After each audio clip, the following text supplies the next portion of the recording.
Campfire Classics is a classic literature podcast. However, your hosts will occasionally use not-so-classy language and immature humor to describe very mature situations. As such, listener discretion is advised. Hi, I'm Ken Sandberg. And I'm Heather Michelle Lawler. Welcome to Campfire Classics, where we try to read those books that look really good on your shelf. Y'all, I'm not joking. We're like actually at a campsite right now around a campfire.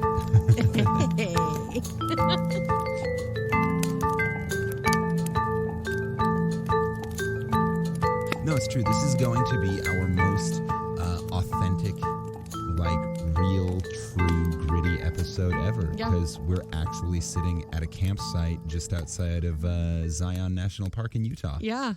We are sitting out here with... Okay, I'm lying. I did lie a little bit. There is no campfire going because I lit the propane fire pit that's in front of us, which I assumed would be, one of those chill fire pits that, is more for ambiance and heat. Yeah, it has no chill. I lit it, and I'm pretty sure I almost burned off all my facial hair. Yeah, I definitely have less leg hair than I did 20 minutes ago. It was aggressive. It was exciting. Do you know what it reminded me immediately of? In the Charlie's Angels movie that came out. Like the one with Cameron Diaz and stuff. Yeah. Not the newest one. Bill Murray is also in that movie. He's got a small part, and he's got a bit where he's at a fireplace, and he's like, I like fire. And then he goes to light the fireplace, and it explodes like that. And that was exactly what I thought of when that happened. Yeah, it was exciting. So we extinguished that fire because not only was it a little scary because we got it down, but it was putting out a lot of heat. Mm-hmm. And it is currently at 11:30, 77 degrees. So we don't need a fire pit. Don't need the fire pit. But know that there is one here. There is a fire pit, and there are candles that everywhere. You'll be getting real, genuine campsite ambiance. Yeah. So if you hear something strange in the background of today's story, just know that that is truth in art. Yeah. That is real life theater. You're going to hear some crickets, and we're by a creek. And, the alien spaceships will fly over occasionally because we are in Utah. True, so, yeah. We're real close to Area 51. Yeah, we might have a Mormon stop by and try and sell us on the Church of Jesus Christ of Latter-day Saints. I don't know. That seems unlikely. I think they're afraid of the dark. Oh, they're Wait, Canadians. No, that's Canadians. Yeah. Damn, I always get that wrong. There are some cats that are wandering around. There's so the people that live on the property that live off the grid that run this beautiful glamping site, and we'll throw their link into the episode's information because it's beautiful. They have cats, and we were walking by earlier, and they were bathing the cats in the creek. It was the cutest thing I've ever seen. And then one of the cats came outside our tent and made us a ruckus, and then another cat followed us up a trail. Yep. So they like us. The cats are cute. I definitely had just a split second of thinking as we were walking past and saw an older gentleman with his cats down by the river, and he picked one up and he was giving it a bath, and I had just a second of thinking, why is that man drowning his cats? Again, I'm really excited to meet the cats, and they all seem very sweet. But I also had a very vivid flash to The Simpsons with the crazy cat lady down by the river who is washing her cats on a washing board in the river. Fortunately, none of that is what actually happened. It was just a sweet man who was cool. I think he was mainly cooling them off. Yeah. I mean, it's hot. It was hot today. It was pretty warm, yeah. And he I think it peaked at 105, 106, something like that. Yeah, so I think he was just bathing the kitty cats, and the other one was sitting there watching. The other one get bathed, and then that one got bathed. It was really cute. So yeah, welcome to this campsite. Yep, it's a weird one. It's a cute one, but we decided we should try to record an episode as long as we're actually at a campsite we're here. Since it's, sort of the thing we do. If you're on Hip Camp, you can look up Creekside Glamping in Virgin, Utah, because who are we fooling? What's in Virgin? Well, nothing, I guess. I guess glamping. Well, what's in Virgin? Oh, no. Unless you use the gliding technique of the Mormons. Because it's a slow burn. Do you know the gliding technique from Mormons? I don't know the gliding technique. I was told this by someone that it's actually, I guess it's completely a myth, But there used to be this term called gliding in Mormonism because, they're not allowed to have premarital sex. Sure. So they used to just, basically the guy would, glide on into the woman, but there was no movement. They just, laid there. So that was it. And then he leaves. So it's like one really long, slow thrust. Yes. Without anything exciting at the end. Until everyone gets bored and goes home? I guess. Yeah. Well, I guess that's one way to, to not want to have sex. Yeah, it's sort of a lot of build up to nothing. Okay, that's all it's about? Never mind. Probably takes longer getting ready than, and you just sit there and then, okay, this is... Whatever. Utah. It is a beautiful state. It is gorgeous. It's real pretty out here. We took our first hike in Zion today. It was gorgeous. It looks like a science fiction planet. It really does. I've never spent any time in. So when I arrived on Thursday for Ken's show, which was fabulous, by the way, I went to opening night yesterday. It was freaking fabulous. It's a good time. So if you're in the Utah, Nevada, Arizona area, because it's all right there, you should definitely check out the Buddy Holly story. The Barren Desert Tri-State. Yes, the Barren Desert Tri-State. Check it out. But if you're in a part of the country that looks like Tatooine, it's the desert planet at the beginning of Star Wars. Yeah, I knew it was a Star Wars thing. But yeah, I landed and I drove in the middle of the night because I didn't get to Vegas until midnight, and drove in, and the next morning I woke up in his bed and I was like, let's open the window, and I look out and I'm like, whoa, it's red. And then I drove out to Tuacahn when he was at rehearsal, and I'm just like, I've never experienced this topography other than in movies or photos and stuff like that. So it's really stunning, and everybody had told me it was stunning, but it's even in pictures does not anywhere close to capture how gorgeous it is out here. So. It is. The one thing is that it is dry as hell. You cannot possibly drink enough water, which is why for the first week I was here, I was taking a restroom break every 15 minutes. Yeah, I have been drinking more water here than I've ever drunk in my entire life. Absolutely. That fun fact brought to you by the Utah Bureau for Tourism. Yes. So dry, you'll overhydrate and pee yourself. Well, it's better than not hydrate enough and die. True. Welcome to Campfire Classics. What do we actually do? Utah tourism I was going to say, are we a travel podcast now? We are a travel podcast. I mean, we might as well be. We're always in different places. Yeah. A travel podcast moonlighting as a comedy literature podcast.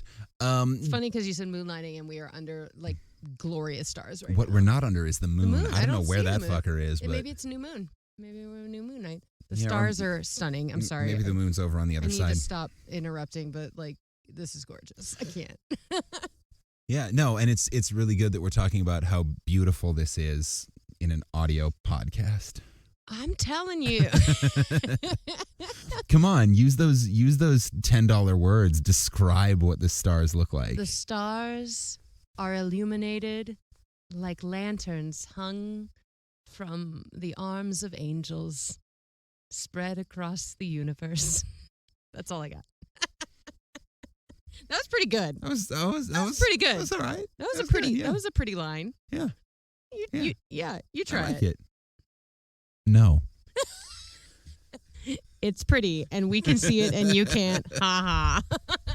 Anyway, this is not a tourism podcast or a stars podcast or I don't know, a poetry podcast. Although occasionally it sort of is. It's poetic. This is a comedy literature podcast where we take turns every week reading short stories to you. Short stories that we find in the public domain so that the dead authors' families cannot sue us. Yay.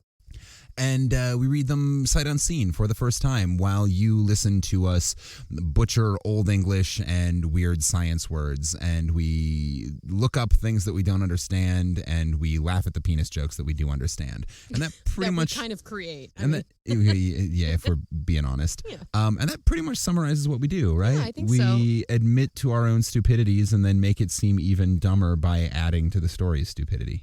Yeah. Yeah. We're pretty stupid. Yeah. So speaking of stupid, what am I reading this week? So speaking of stupid, ordinarily what we do is we start with some fun facts, usually fun facts about the author. And or story. Or story or something like that. And actually, this week's fun facts are going to go by very quickly. Awesome. Because there is not much out there about this week's author. Okay. Here. That's exciting. Is sort of the short version of what we know about him. The short version? Yeah. Okay. This week's author is Stuart Strauss. Okay. Except that's almost certainly not his name. It is likely a pen name, but no one is sure who it's a pen name for. Oh, I bet it was a woman. Stuart Strauss wrote for Weird Tales, the pulp magazine, 3 stories: The Shadow on the Moor, The Soul Tube, and The Clenched Hand. Those are the 3 stories. Those are the 3 stories. Okay. That is everything the internet knows exists about this guy. Are you serious? I am serious. There are. I have found some chat threads on things like Reddit and whatnot where people try to guess who Stuart Strauss might actually be. There have been some comparisons to this pulp guy or that pulp guy or whatever. But it is all entirely speculation. It's the Queen of England. There is, near as I can find, there is not a birth date, there is not a death date, there is not a Wikipedia page for this guy. There's got to be someone out there who knows who it is. There's probably somewhere out there who knows who it is. I'm sure the publisher knows who it is. And just maybe it might have been submitted anonymously. So it's Shakespeare. Or I said it's Queen Elizabeth. Yeah. But it's not, that Queen Elizabeth, different Queen Elizabeth. Yeah. No, it's Lizzie 10, Queen Elizabeth X. Because this queen can clearly not still be alive. And I'm saying, so Lizzie 10 came back in time and decided what she really wanted to be was a pulp fiction writer. Cool. Because Queen Elizabeth X will be born in the year 2972. Oh. Or something. Wow. Have you time traveled? No. To Oktoberfest we go. But that really is about the extent of what we know about this guy. Okay. So I don't know. Or a woman. Or about this writer. Yeah. So I don't know much about what we're getting into, except that this week's story came from Weird Tales.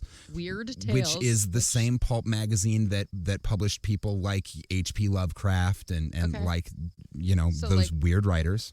The ones that have become very famous. Yep. It came out in 1928. And it is called The Shadow on the Moor. The Shadow on the Moor. I mean, we are in a shadow of a giant mountain right now, so I can get into that. All right. Well, let's start this fire. But don't let me get too close to it. I'll burn my eyebrows off.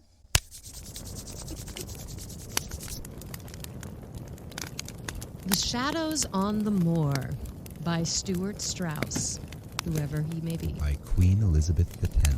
Yes. The stillness of the room was broken only Good start. Blah. Blah. Blah. Was broken by only the blah. The stillness of the room was broken only by the clicking of a typewriter, which went on uninterruptedly for some time. Finally, a man arose, and stretching himself, yawned and spoke to his companion. It's too hot to work tonight. And besides, who could write a horror story on a night like this? Whoa. Uh-oh. Oh no, is this going to be super Inception-y? Because it's kind of hot tonight. And, Spoilers. I'm Stuart Strauss. Oh, I wrote this story. And you time traveled. Tomorrow. Oh no! The other man raised his eyes from his book.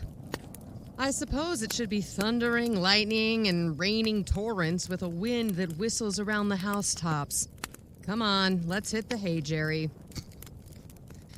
When he had finished his preparations for bed, Jerry Jarvis slipped out upon the balcony of the inn for a final cigarette. That is the weirdest way I've seen the word cigarette spelled ever. How's it spelled? Cigaret. So it's without the T. Cigarette? Is that like a tiny cigar? Or is it like like a blunt? No, the reason it's confusing is because that's how they spell cigarette in the year 2937. Oh, that's right. Yeah. That's right. I forgot. Okay. He stood there silent, gazing off across the moor. The night was very still, and the moon flooded everything with a soft, silvery light that brought all out in a marble whiteness. A softness that hid the grime and dirt, the grime, that's what it is. A softness that hid the grime and dirt and gave the commonplace an air of beauty unseen by the glare of day. It's kind of like right now. Kind of like right now. This is creepy. I told you, I'm going to write this tomorrow. Or Queen Elizabeth X is going to write it in 1,000 years. Okay. There was only the faintest hint of a breeze that, soft as midnight velvet, whipped his dressing gowns around his legs and made the trees bend ever so gracefully, ever so slightly, seeming to bow and quiver like dancers on a polished ballroom floor. I do like a graceful tree. I do love a graceful tree. Jarvis was silent, wrapped, alone, and lost in the beauty of the night. It's like me before the episode. For a long time, he had heard of this section of desolate country with its memories and mementos of a lost race. No other part of England held its charm. Jarvis had come here seeking new material, new color, and new ideas. He had been stagnating. Before, to him, mystery had meant the East. But here at home, in the quiet of old England, was more mystery, more allure than he had ever known. Far away across the moonlit bleakness of the moor were the ruins. The mass of toppled columns and rough helm slabs set in crude circles. Wait, is he at Stonehenge? Sounds like. That sounds like Stonehenge. The stones glistened mistily and threw huge, sprawling shadows beneath them like pools of blood on a... Oh my God, like pools of blood on a silver tray. See, why couldn't you describe the stars like this? Excuse me, I think I did so describe the stars very much like that. I was just not trying to scare anybody. I was trying to explain how beautiful they were. This person's clearly trying to fuck us up. Broken only by the whispering of the trees, the stillness gripped Jarvis, sending him tense, expectant, waiting. But for what? For there was only stillness and the soft rustle of the night wind amongst the trees. As Jarvis was about to toss his finished cigarette over the balcony rail and return to his room, he paused and glanced sharply across the empty lawn. He had seen something. He did not know what. There was movement, where but for a moment before had been naught but moonlight emptiness. He had heard nothing, but he was conscious of another presence. He looked out across the moor. All was as before, but here beneath the balcony was something. Someone.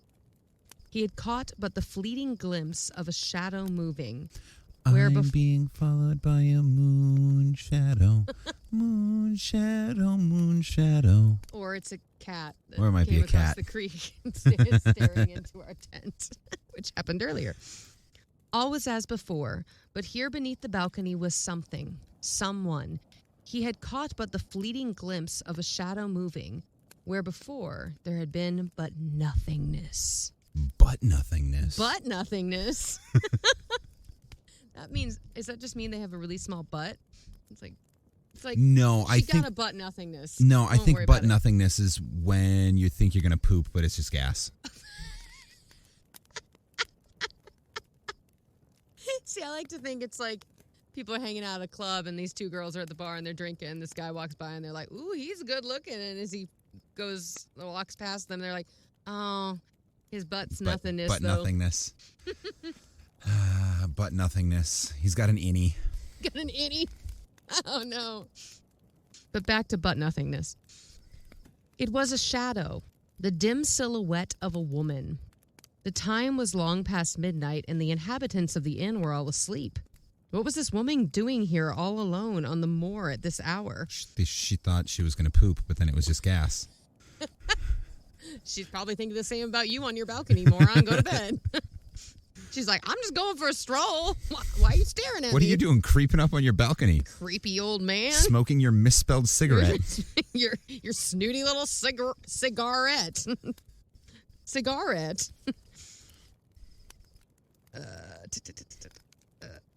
The sight of something alive here in this deserted place and at this hour made him shiver.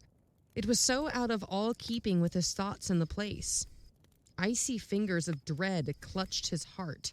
That's what happens when I see people wandering around. I'm like, ew, I have to talk to somebody. Gross. I thought I was alone. It's like today when we were on the trail, and we had not seen anyone for like over an hour and a half. Yeah. Like we had gone all the way out to the trail. We saw the beautiful outlook, and I was like, oh, this is so cool because we haven't seen anybody. And as we're walking back from the outlook, we like passed a woman, and Ken goes, oh, a human. And I was like, huh. Like it was kind of like, oh God, you're ruining my nature. See, the thing is, that's me every time I see a human. I know, sweetie. Whereas when I go like hiking icy and stuff, I don't fingers want of dread clutching at my heart. Your icy fingers of dread at your heart. It's a rough life. And I worry so deeply about but nothing. But nothing. Then he shrugged his shoulders and smiled. Oh, well, that was a quick turnaround. Then he shrugged his shoulders and smiled. It was nothing. Some tourists out to see the Moor. So he just logicked away every fear he had. But what was a woman doing here alone at this hour? Nonetheless, here she was, moving slowly across the silvery waste towards the ruins that were so white and still in the glow of the dying moon. Ooh, nasty. That's a creepy image right there. That's a good one. Jarvis rubbed his eyes, shook his head, and looked again. The shadow was still there, but becoming fainter and more distant. He paused, and suddenly a thought came to him. Shadows were cast by bodies. They were mere reflections of a concrete shape. Perhaps a wind-blown tree had cast it. But the shadow, which seemed a woman, was bodiless. There was only the shadow and no figure. Shadow to cast such strange reflections. To find that the shadow was actually bodiless brought back all of his first terror. It's like, oh yeah, that was just a shadow. Is Peter Pan around? I definitely jumped to Peter Pan. Yeah, I immediately, like a disembodied shadow. Yeah. I was going, is Mary Martin going to jump in and start singing? Mary Martin's going to jump through his window. Shadow. Have you seen my shadow? And put it on with soap. Because soap is the stickiest thing you could think of. I know. Every time I watched that movie as a kid, and I watched it a lot because I loved it, I was like, why is she trying to put it on with soap? What's the matter with you? Like, you dumb woman You playing strange a boy girl singing thing. about crowing. I don't understand. But I loved it. This was not earthly. It was uncanny, impossible, yet his eyes told him that the impossible was fact. Through his mind raced all the tales he had heard of this lonely, lovely country, of things that should be dead but lived, things spoken only in whispers and never to be mentioned. The shadow was moving towards the ruins. What was happening here beneath this window? Strange, weird, terrorizing. There was but one thing to do. I knew he was going to say this. Follow. Dude. I mean... Dude, when your choices are but one and but nothing, do but nothing. But one? You said there was but one thing to do. When your choices are but one or but nothing, you do but nothing. That is exactly what I do. There was but one thing to do. Yeah, you don't follow them. I'll tell you that. I don't care if they have but nothing or but glorious. Like, you don't follow. Well, just like if, it's dark out right now. Not seeing a ton outside of the little circle of light that's being cast around our campsite. Quite literally. If there's a strange rustling in the leaves, I'm not going to go out into the darkness to see what it is. Nope. I'm staying my ass right here. Even though we probably know it's a cat, because we've seen two right around our campsite. Probably a cat, but it this could is be also a the mountain Utah lion. wilderness. It could be a mountain lion or a ghost. Or the giant demonic albino killer llama of death and destruction. You never know with that fucker. I did hear that was last seen in Utah. Yeah. Been chasing me all over the damn country. Silently, he dropped over the rail of the low balcony, caught up with and followed behind the shadow of the woman. If woman it were. Dun, Dun, dun. dun, dun. It seemed to Jarvis that this ghostly pursuit lasted for hours. Now he would lose it and would wait. Then in a few moments, he would see the dim outlines again before him, always moving towards the heap of rocks, the ruins that had held his fancy with their starkness. Now and then, clouds scuttled across the face of the moon, and the moor took on strange lights and patches of color. On and on he followed, and suddenly stopped, dead still. For in the place of the one shadow, there were now many, all hurrying in the same direction towards the ruins. Bodiless shapes that moved noiselessly before him. Yeah, that's when you turn around and go back home. Some of us never left home, but if you did, this is a good time to go back home. You go from from following or stalking one little lady ghost, and all of a sudden there's hundreds of lady ghosts. Yeah, you don't want to be there. Nope. That's called witches. Yep. You about to get fucked up, and you probably deserve it because you're stalking this woman through the moors at night. Yeah. But But serious question, how's the butt? Well, now there's lots of them. Now they were nearing the ruins. Jarvis could make out how... Now it's not just but one, it's but many. But many. Yeah. Not but nothingness or but one. It's but many. But plethora. But all the butts. Now that they were nearing the ruins, Jarvis could make out how crude they were, how rough-hewn.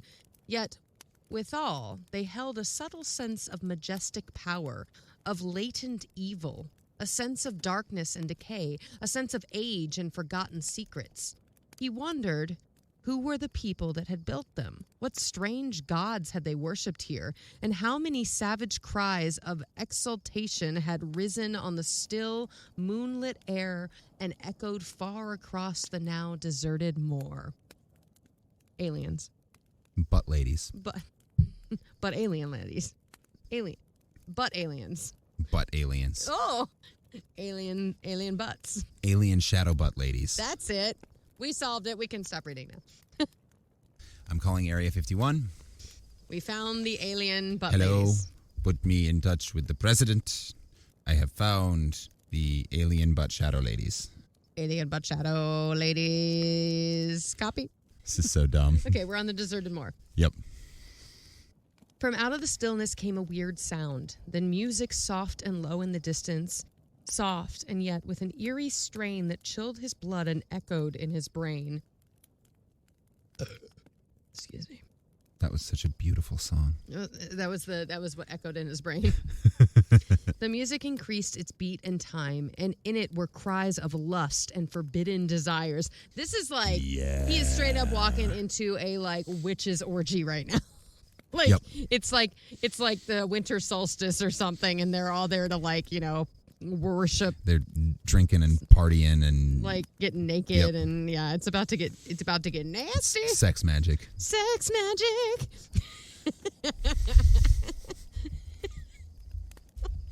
Quick, how's the rest of that song go?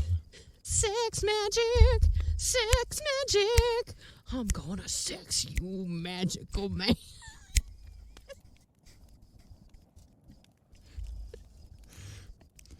So that started as the advertising jingle for the game Crossfire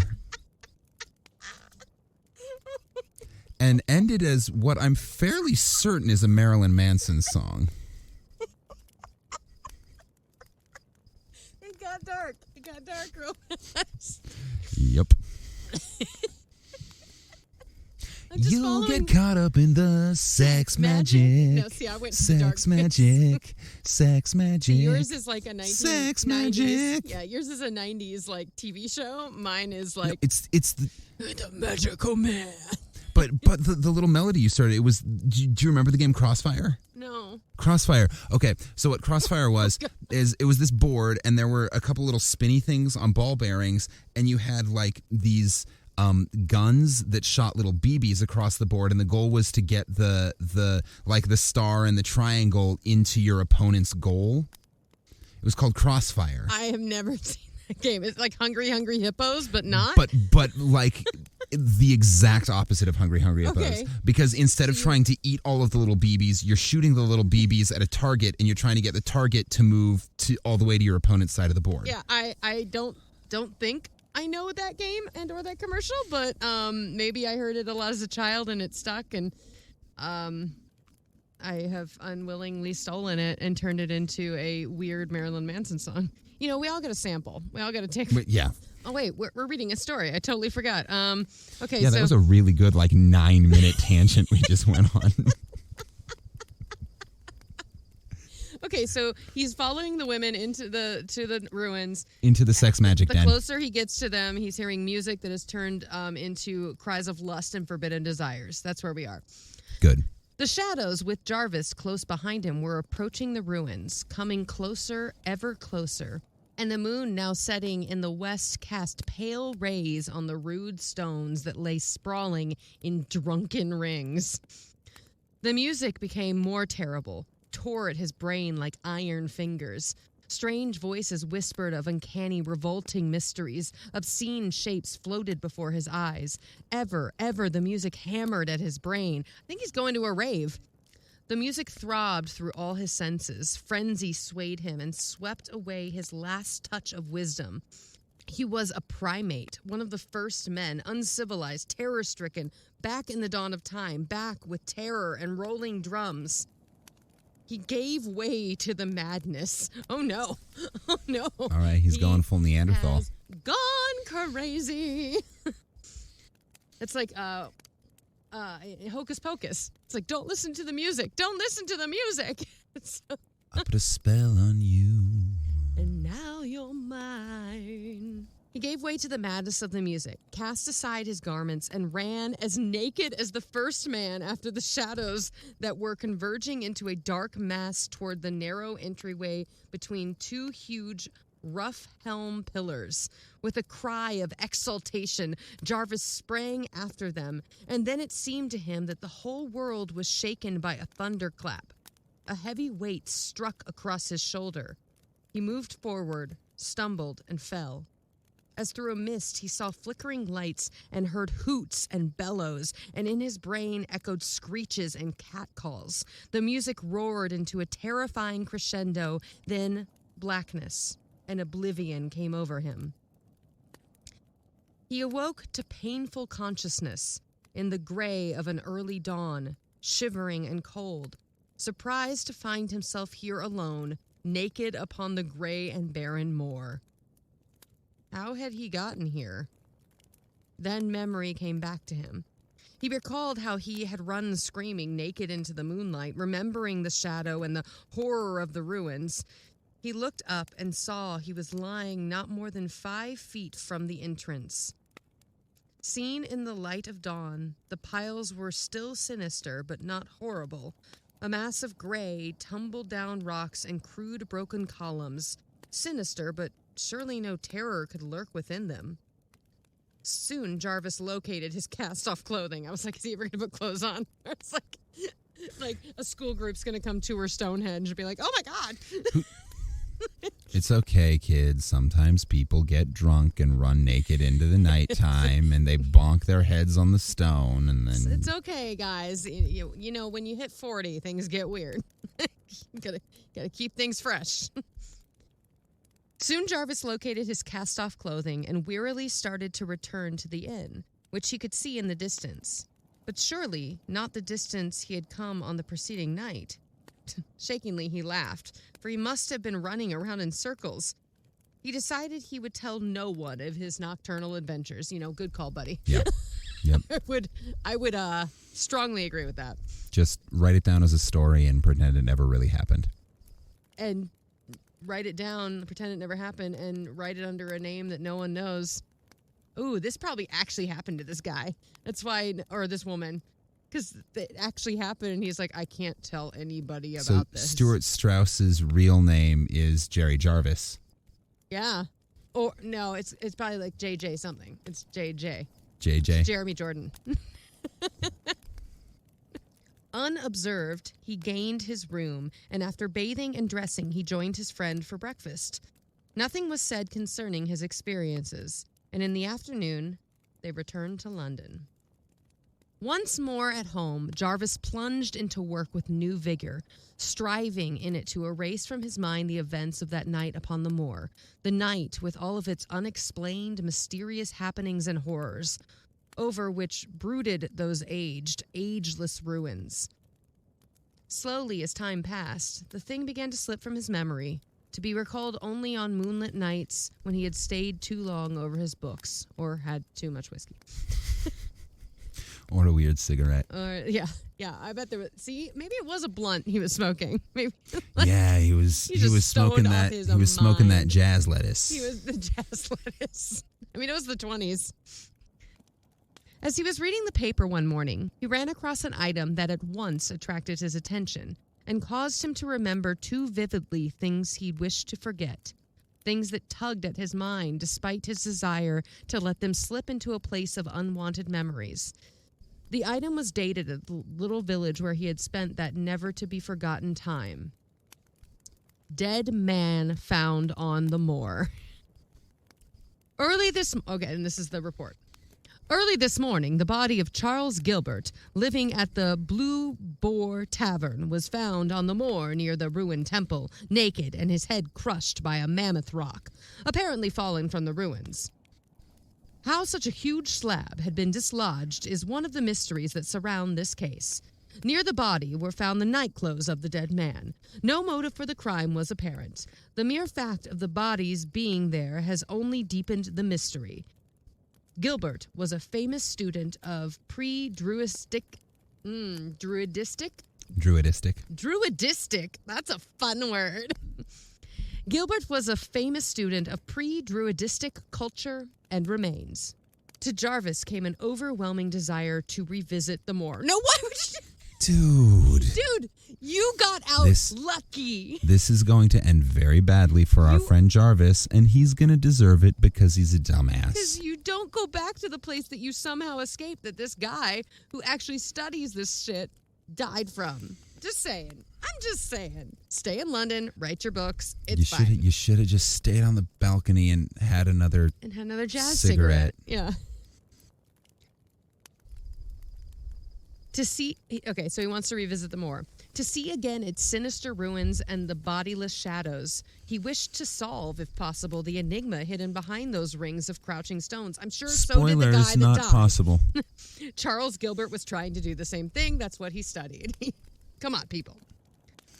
Here was something deadly, something dangerous that had taken human life and would beyond all doubt be unappeased until Moor had fallen under its malevolent spell. Yes, exactly. So you shouldn't go back there.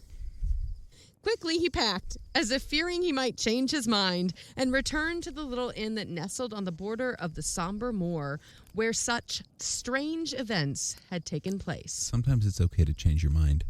Yeah, I think that's called intuition, and sometimes you should follow it. Okay. He found the place almost deserted. Well, yeah, because someone just died there, dude. Yep. Who wants to stay at the hotel down the road from the ruins of devils that find dead people, like, laying there naked in the morning? Like, that just sounds like a place I don't want to hang out. No, thank you very much. And, like, I love a good, like, mystery thing, but I'm like, come on. Okay. Yeah, but you want the deceased to have deceased at least 100 years ago. Exactly. Not last week. He found the place almost deserted. The mysterious death of Gilbert had frightened away the casual tourists. Mm-hmm. You think? The innkeeper was pathetically glad to see Jarvis. He bustled up, and after having arranged with him about his room, he asked, "And what are you doing here, Mr. Jarvis?" "I came for a little rest and a little quiet, Johnson." "Well, you'll get it here, sir. No one comes here anymore after Mr. Gilbert's death, sir. It's the Moor. She frightens them. She's bad, is the Moor. No one knows her secrets, and if they do learn, well, they don't come back, sir." Well, oh, God. Welcome to the inn. Maybe sell your business and try somewhere else. Welcome to the inn, where I'm going to tell you that it's haunted around here. Jarvis looked at him for a moment and then broke the silence that followed the innkeeper's last remark. What do you know about those ruins? Well, Mr. Jarvis, not much, sir, but I know this. I wouldn't go there for £1,000,000, I wouldn't. There's things there, sir, that a man better not talk about. There's death there and worse. Don't be an ass, Johnson. Excuse me, Jarvis. Well, first of all, he's not being an ass. Someone definitely died there, so there is death there. There is death there, yeah. And you witnessed the things that you don't talk about, like naked savagery, naked women running around screaming about lust. Yeah. Yeah. Okay, great. Also, why are you going around calling people ass Johnsons? Yeah. Ass Johnson. Yeah, we went from butt one and butt nothingness to ass. To ass Johnson. Wow, we just escalated a lot. We went from butt to ass. We just went from PG to PG-13. Yeah. That's all I'm saying. Don't be an ass, Johnson, said Jarvis crossly, and climbed the stairs to his room. Rude. After his dinner, Jarvis strolled toward the village, which lay at no great distance from the inn. Lights glimmered yellowly through the shuttered windows.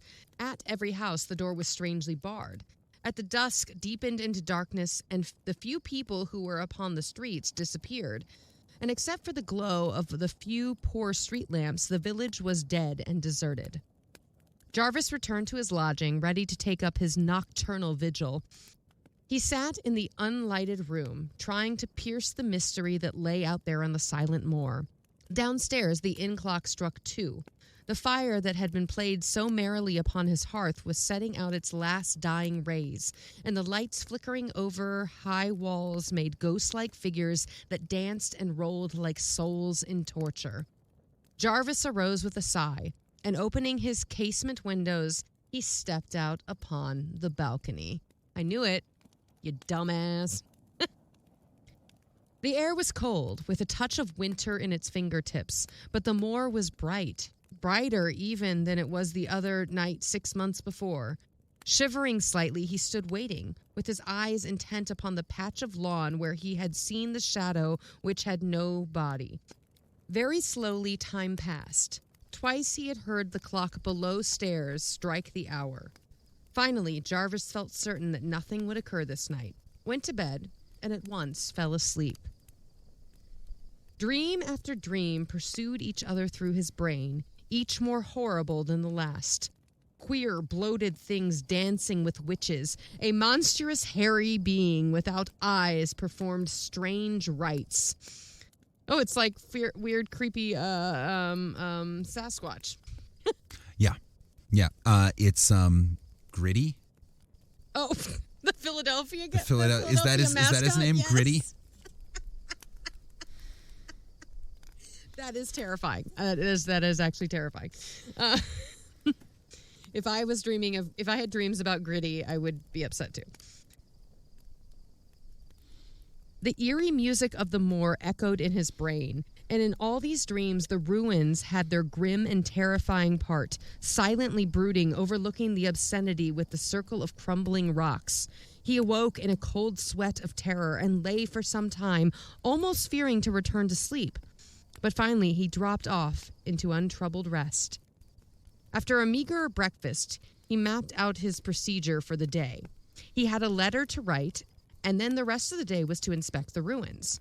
So after posting a letter to a firm in London, he shouldered his knapsack of lunch and went to spend the day upon the moor.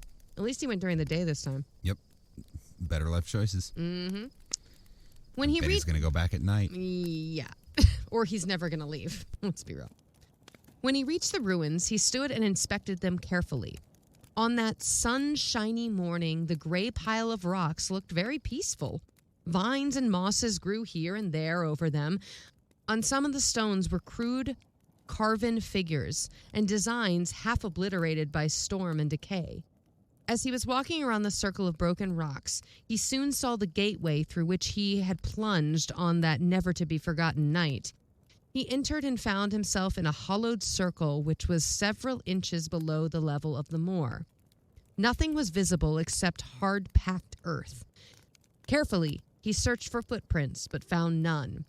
Then from the inside, he examined diligently each post and stone for some sign of recent use. But again, he drew a blank. Giving up his quest for the time, he ate his lunch and then continued to search as fruitlessly as before. As far as appearance showed, there had been no one here for ages. But here, a thought struck him. Before the death of Gilbert, the ruins had been frequently visited by tourists, and yet there was no sign of them. Certainly, this was queer. It was a puzzle he could not solve. Tiring of his useless search, he left the ruins and started for the village and the inn. As he reached the entrance of the ruins and stooped over to pick up his knapsack, he noticed a hidden crevice between the stones, a fragment of paper. He picked it up and looked at it closely. It was dirty, torn, and weather-beaten. A leaf evidently torn from a notebook, for the paper was small and could very easily have fitted into the pocket. It had been carelessly torn, for only a part of a sentence was visible. The handwriting was neat and painstaking. The scrap of paper had neither beginning nor end. Discovered secret today. Will return for further investigation tonight. The altar is... Then came the tear running clear across the page. In the still remaining upper corner were the initials C.G. Charles Gilbert, bitches. Uh-oh. Ruh-roh. He figured out the secret, so they killed him. Do-do-do. Unless CG actually stands for computer graphics. And he's in the future. Yeah, and he's in the future. Or it's aliens that came from the future. Yeah. Or it's, Discovered a secret today, CG. Evidently, the dead man on the moor had found something that eluded Jarvis. The mention of the altar puzzled him. Surely the matter was becoming more involved, more mystifying. Jarvis was as much lost in darkness as he had ever been. The thing had a deeper look. He could see no beginning and no end. Placing the scrap of paper in his wallet and turning the jumble of thoughts over in his mind, he returned to his lodgings. As he opened the door, Jarvis was impressed by the bright hospitality of the place. The inn's room was cheerily alit. A fire blazed and flickered on the hearth, and around it, seated in a semicircle, were some of the village worthies. What's a village worthy? I guess like cool people? The cool people, the rich people, you know. The village worthies. The ones worthy of being people. Of being cool. The smoke on their pipes wreathed out about their heads. It is, said Jarvis to himself, like a page straight out of Dickens. I love when authors reference other authors. It's so fun. It's like... Do you think podcast listeners enjoy it as much when we reference other podcasts as we enjoy it when writers reference other writers? I don't know. I doubt Food it. for thought. It's just food for thought. Just, think on that. Think on that. That's one to grow on. The opening of the door caused them to turn and stare at him, and in the memorable manner of all villagers, they spoke to him courteously. Little Johnson, the innkeeper. Oh, now he's Little Johnson. Wow, he's just demeaning this guy. Like Little Johnson, Ass Johnson. Little Johnson? That's not very nice to say to somebody. How does he know he has a Little Johnson? Little Ass Johnson. Little Ass Johnson. I mean, you can tell if he has a little ass, I guess. But yeah. Little Johnson, well, like, how do you... I don't know. Maybe he's walking around naked on the moor. Oh, maybe he was, yeah. Little Johnson, the innkeeper, bustled up and made a place for him around the circle. And when Jarvis had been made comfortable with a cigar, oh, so this time he has a cigar, and a glass of steaming toddy. Yum. Ew. Steaming toddy sounds like a poo drink. Cleveland steamer. Ooh, I love my steaming toddies. I left a good steaming toddy in the bathroom last night. I hate myself. The innkeeper then introduced him. This is Mr. Jarvis, the writing gentleman who wants to know something about the moor. Mr. Jarvis, these are the mayor and the selectmen of the village. So they're the town council. Yeah. The worthies. Yeah. There was a silence for some time, as though they were all plunged deeply into thought. Finally, an old gray beard, the mayor, shook his head and spoke. "There ain't none of us here that knows much about her, sir. Nothing at all, except George here, and, well, George, he can't speak, poor fella, 'cause he's dumb." Rude. That deaf, dumb, and blind kid sure knows a lot about the Moor. Oh, it's the beginning of Tommy. Okay. I bet this guy can't speak because he saw some shit on the Moor and they, like, cut his tongue out or some shit. Well, that's why Tommy can't speak. Well, yes, because he was traumatized. He's traumatized, and yeah. Jarvis followed the pointing finger and saw, huddled in a corner, as close to the fire as possible, a wisp of a man, so emaciated and dried up that he looked like a mummy. Countless centuries seemed to have passed over his head. How old he was, Jarvis could not judge. The countenance was terrifying. Not a face at all, but a ghastly caricature of a human face. Always, Jarvis thought, it would haunt his dreams. Because he needs more things to haunt his dreams. I'm like, guy, go back to London. He's never going to sleep again. Just stop this. Well, he's never going to sleep again. He's going to die. Let's be real. Dreadful, worse than bestial, it leered at him from across the room. The mouth, a flabby gash from way saliva trickled down the chin, moving constantly, emitting little clucking noises. Oh my God. Ooh. This is the scariest thing this story's had so far. That's grotesque. Oh my God. Yuck.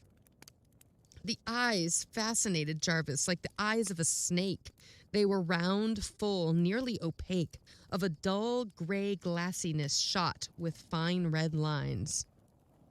"Why, he is blind as well as dumb," exclaimed Jarvis. "That he is, sir. He walked too late on the moor one moonlit night and saw the shadows." The last words scattered all of Jarvis's fast disappearing equanimity? Equanimity? Equanimity. Like his cool. Basically like his cool, I'm guessing. Equanimity. Noun. Mental calmness, composure, and evenness of temper, especially in a difficult situation. He lost his cool. Yeah. Yeah. Yeah. He freaked the fuck out. He freaked the fuck out. Yep. So the shadows were common gossip. "The shadows!" he exclaimed. "Yes, sir, they haunt the moor near the ruins and mean death or worse to such as see them. But George isn't dead." "No, sir, he ran away before he heard the music. And don't you think he would be better off dead? There'd be strange things on the moor, cries and shouts and lights where there ain't nothing or nobody. I tell you, sir, we stay clear of the moor on the moonlit nights, sir. It is the summer and late fall.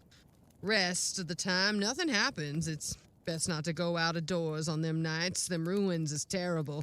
They be haunted places, and it be wise not to go anywhere close to them, sir. I warned Mr. Gilbert, him that was killed, you know, but he wouldn't pay no attention to me, and they got him." "Who are they?" asked Jarvis, sensing that he was getting to the crux of the matter at last. "They be shadows, sir. Shadows that ain't got no bodies, so I hear. I ain't seen them yet, praise God." Shortly after this, Jarvis, tiring of the now commonplace conversation, excused himself, and leaving the circle around the fire, went to his room. Switching on the light, he noticed a package lying on his table.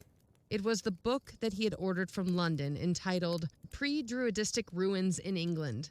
Seating himself in a chair beside the shaded reading light, he was soon deeply engrossed in his purchase. As he read on and on, he stopped with a jerk and then reread more carefully the following 2 paragraphs. Dun, dun, dun!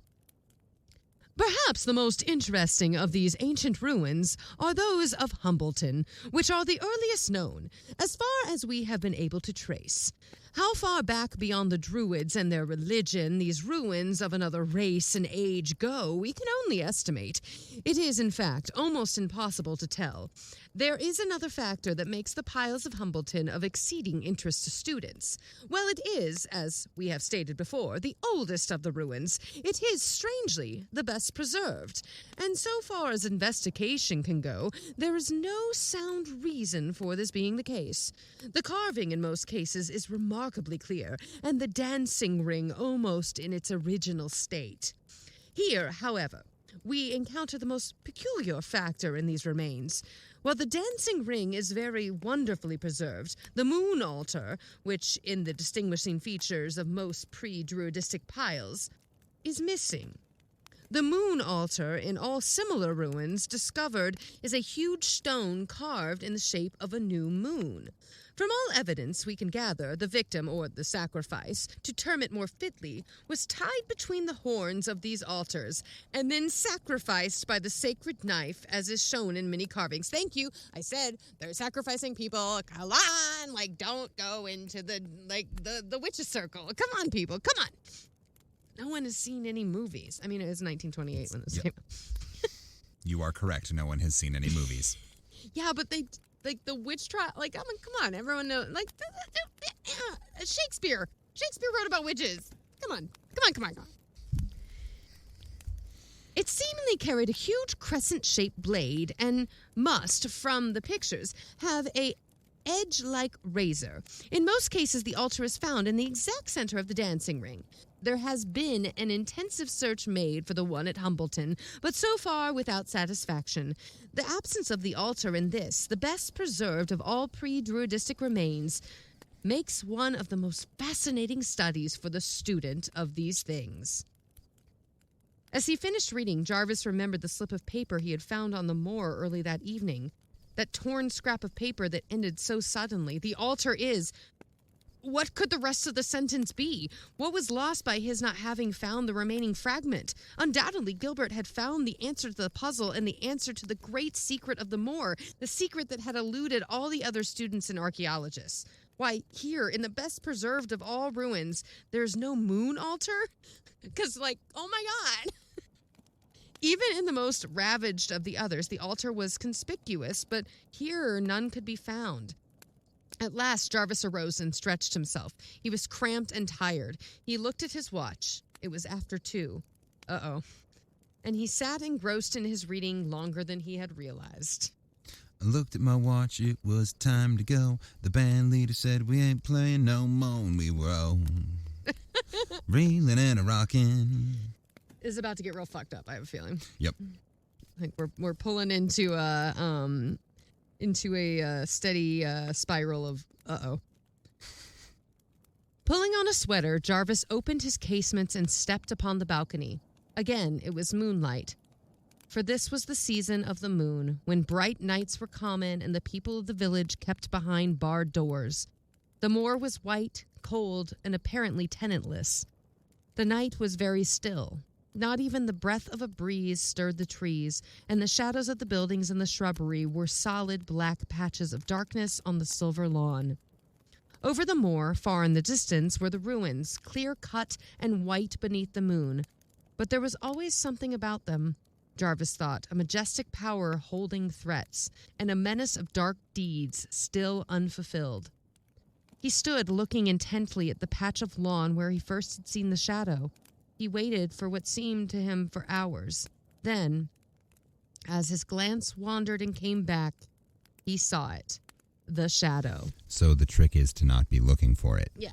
That's usually what they say, about relationships, about ancient druid demons. Yeah. Magic eye puzzles. Yeah. It's all the same thing. It's all the same thing. Again, it was a woman who moved apparently stealthily across the lawn, but over the moor, ever towards the ruins. Stealthily, Jarvis followed after her, emulating Ulysses. Emulating Ulysses, he had stuffed his ears with cotton because he had no desire to hear the throb of the music and turn his blood to flame. On and on he followed the ghostly chase. Good. That was a good move. Good thinking. That's smart. As before, he pursued the shadow, now losing it in some patch of darkness, now seeing it once more as it crossed an open place, on and on, keeping well beneath the bodiless woman. So he likes her on top. Okay, good to know. Yeah, but like, how much fun can it be if she doesn't even have a body? Ghost sex. Ghost sex, ghost sex, ghost sex, keep you not pregnant. Ghost sex, they can't use the sperm. I'm pretty sure most ghosts are entirely sperm, actually. I've seen Casper. True. He does look like a little spermy. All right, so he's underneath the bodiless woman. Okay.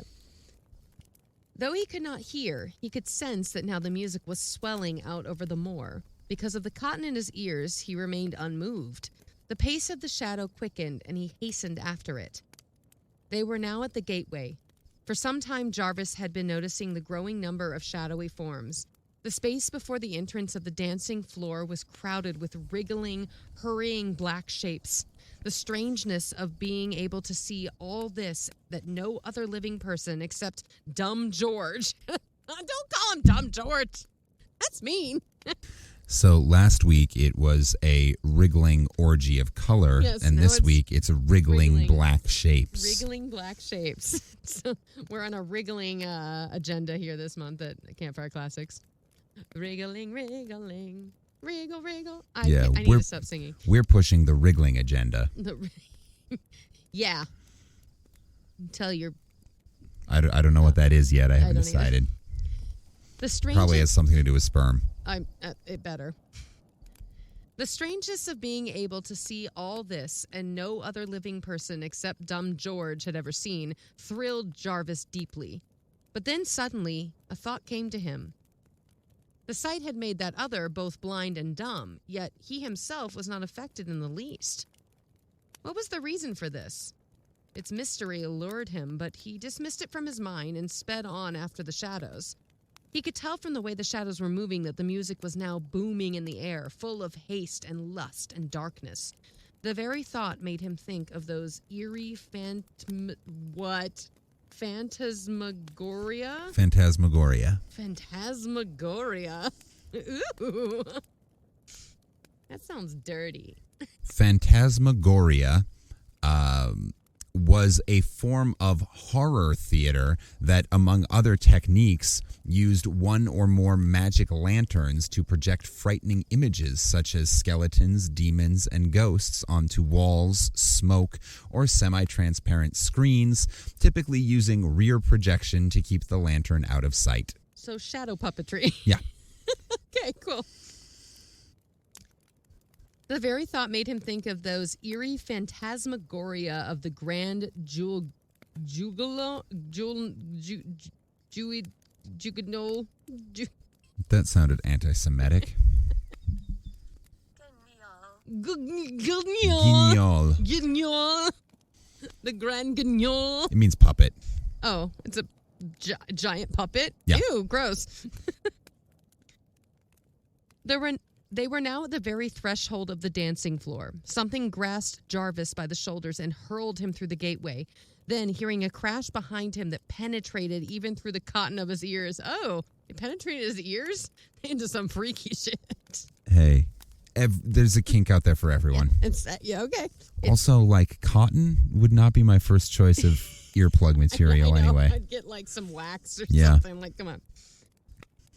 So it penetrated through the cotton of his ears. So close he was to it, he turned and saw a huge slab that had fallen from the top of the archway and now lay in the exact center. Oh, somebody saved him. Same thing happened last time. Someone pushed him. Someone's there. Someone's trying to help him. But also a huge slab just landed directly in the center of the dance ring, which is exactly where the sacrificial altar goes. Yes, that too. Well, because like the one guy died because a huge slab fell on his head. Yep. Interesting. All right, here we go. I'm in. I want to know what happens. It seemed to him that the huge stone had an intention, a purpose. a malevolent design. Its fall seemed timed to the fraction of a second.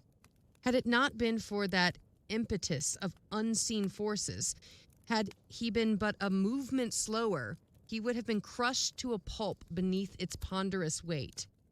As he now glanced at it, he thought it seemed to have a personality, an old soul and evil, longing to crush at atoms the lives of those who entered its once sacred portals. The mystery of Gilbert's death upon the moor had now been solved. He had been but a moment too late to cross the threshold. Jarvis swung around again and faced the hard-packed earth of the dancing floor. Here the shadows were gathering in a ring, circling, whirling to the soundless music, now turning this way, now spinning that in complete silence, yet in a mad frenzy of motion. As Jarvis watched them, it seemed as though he were becoming paralyzed, and too, something was affecting his eyes. Objects became blurred and hazy, yet the shadows themselves seemed more and more distant. With a rush, the shadows came together, and in a mass, the dance grew wilder and more abandoned. Suddenly, they stopped with shadowy arms uplifted. In the exact center of the dancing floor, something was rising. Here it comes. Sometimes it does that. Here it comes. Get it? Yeah. Oh, yes, I followed. Okay. I just had to say, here it comes. You get it? Okay. Yeah. Butt Yeah. rising. Hey, Okay. can you tell? Did you say butt rising?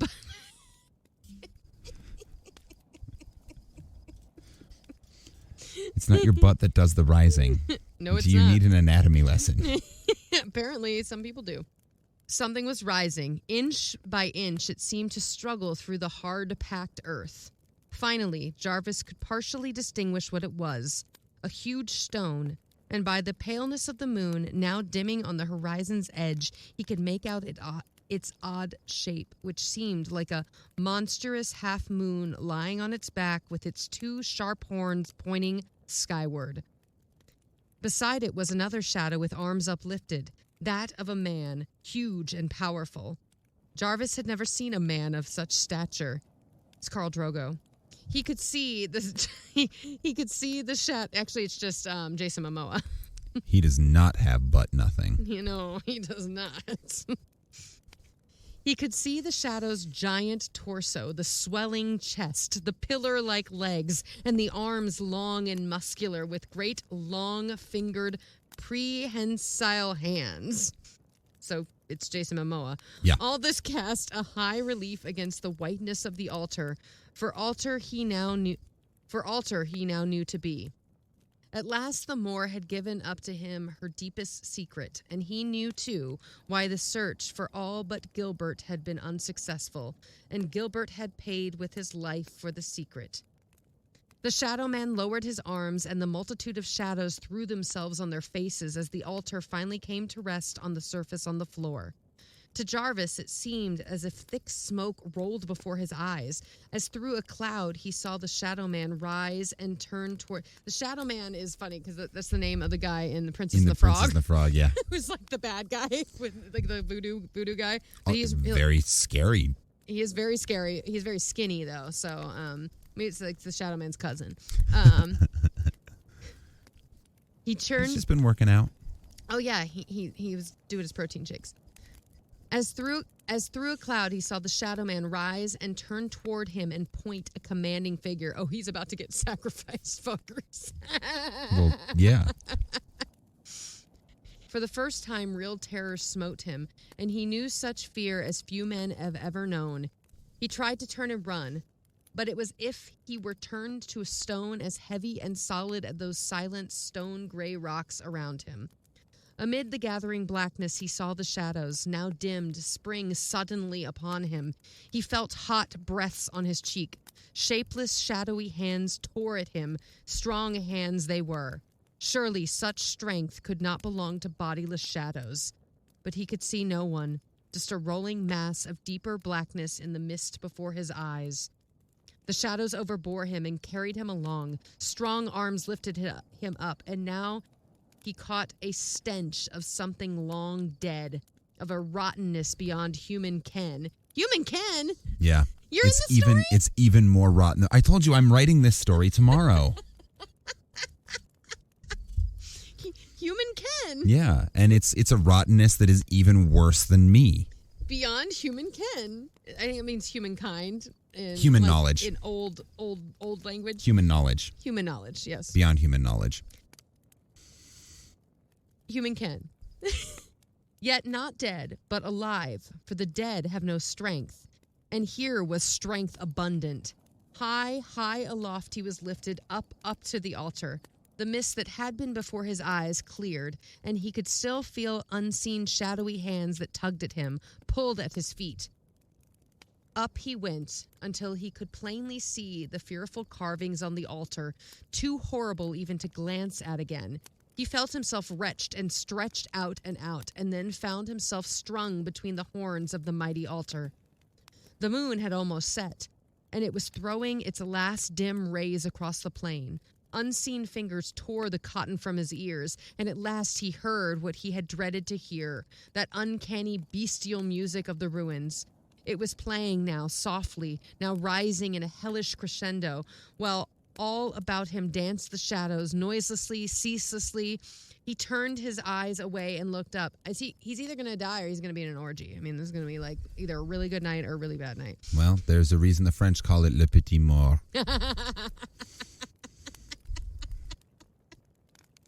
I actually learned that via Emily in Paris, the TV show.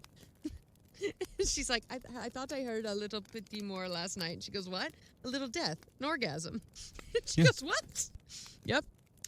All right, let's find out. I have a feeling it's not gonna be a great night for him. It's not going to be so petit.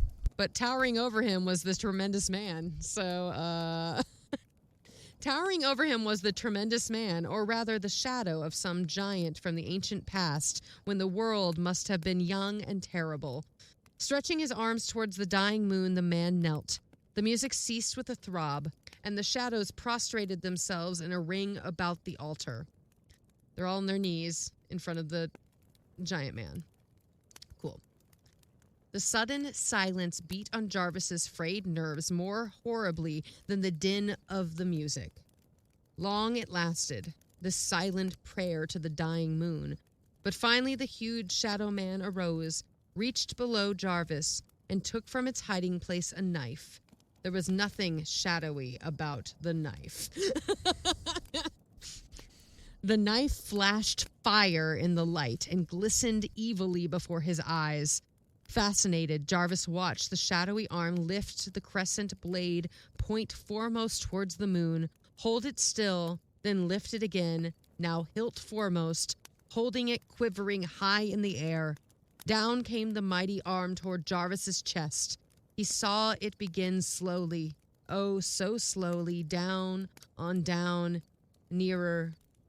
Then the moon set, and all was blackness and stillness on the moor. From a London paper. Noted novelist disappears. The mysterious disappearance of Gerald Jarvis, one of England's most noted authors, has caused one of the biggest sensations of the day. Mr. Jarvis was spending a weekend at Hambleton-on-the-Moors. According to Edward Johnson, the innkeeper, Mr. Jarvis had sat in the main room of the inn until late, and then gone to his room. From there he disappeared. His bed had not been slept in, nor had he undressed for the night. Mr. Jarvis had no enemies, and the police were unable to find a clue to his whereabouts. This is the second tragedy of the kind in this little town, as in many months.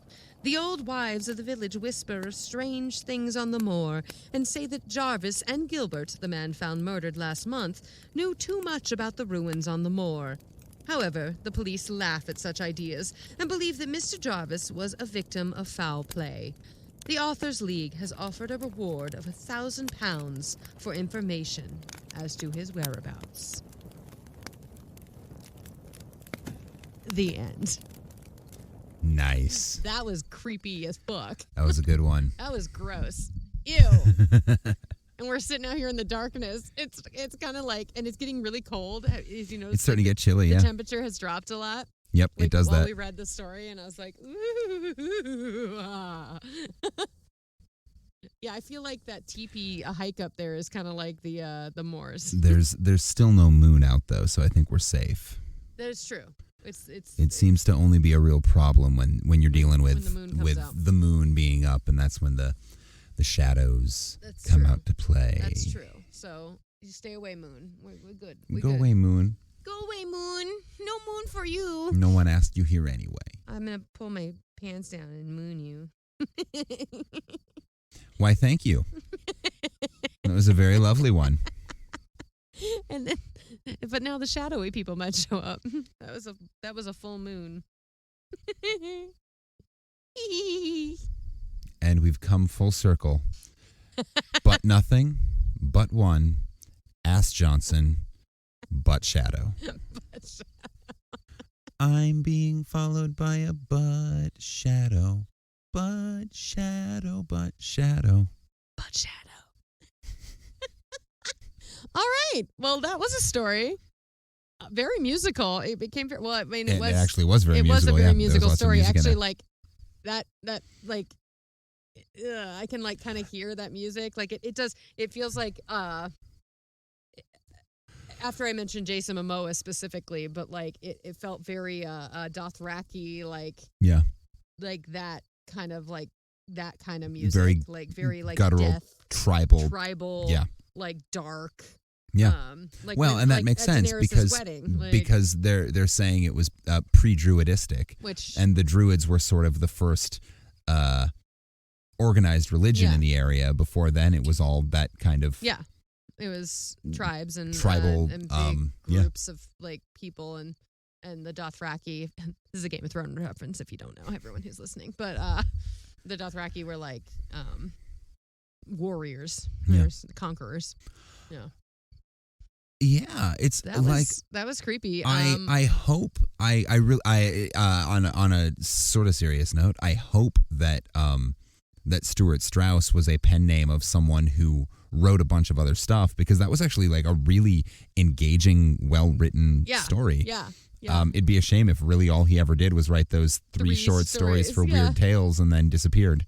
Yeah, it was really good. And I like there is that weird Inception idea of like he knew the guy that this happened to or something, because it's about a guy, a journalist or a novelist that experienced something really fucked up, but he doesn't want anyone to know about it, and then he disappears.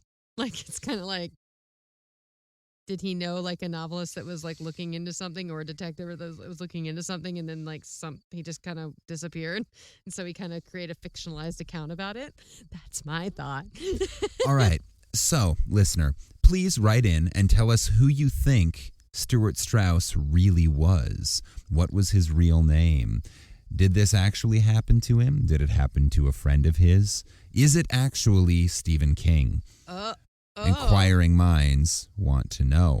So go ahead and shoot us that message on any of our social media, or send an email to 5050artsproduction@gmail.com. That's 5050 artsproduction with no spaces or underlines or anything at gmail.com. And let us know your thoughts. Let us know what you thought of this episode generally, and send us this week's secret passcode, which of course is Butt Shadow. Butt Shadows.